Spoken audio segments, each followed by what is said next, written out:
Ton तेल इस depot में मौजूद था। इतना तेल एक साथ जला तो रात भर जलता ही रहा। रूस की फौज की कोशिश रणनीति के तहत इस ऑयल डिपो को नष्ट करने की थी। वसिकिव यूक्रेन की राजधानी कीव के बेहद करीब है, जहां यूक्रेन की वायुसेना का एयरबेस भी है।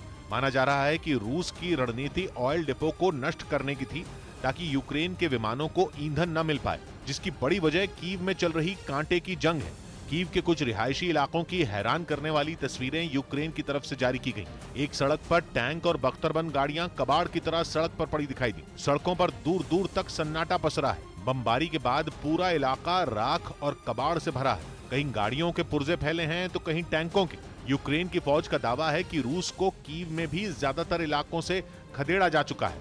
उधर खार्किव पर कब्जे की जंग और भीषण हो गई। पिछले 4 दिन से यूक्रेन के इस दूसरे बड़े शहर में जबरदस्त लड़ाई हुई, जिसे खत्म करने के लिए रूस ने और ज्यादा सैनिक वहां भेजे।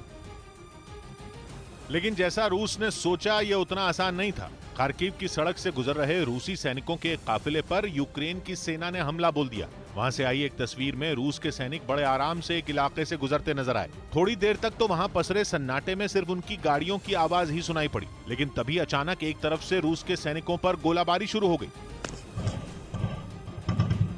इसके बाद वहां भगदड़ मच गई और रूस के सैनिक छिपने के लिए भाग खड़े हुए। हालांकि उनमें कुछ सैनिकों ने तुरंत मोर्चा संभाला और यूक्रेन की सेना पर जवाबी हमला बोल दिया। लेकिन रूस के सैनिकों के लिए यह तो मुसीबत की बस शुरुआत थी, क्योंकि यूक्रेन की सेना ने उन पर ऐसे ही ताबड़तोड़ हमले खार्किव के दूसरे इलाकों में भी किए, जहां उन्होंने एक स्कूल में छिपे रूस के सैनिकों को घेर लिया। इसके बाद यूक्रेन के सैनिकों ने फायरिंग शुरू कर दी। यूक्रेन के एक सैनिक ने पेड़ की आड़ लेकर गोली दाग दी।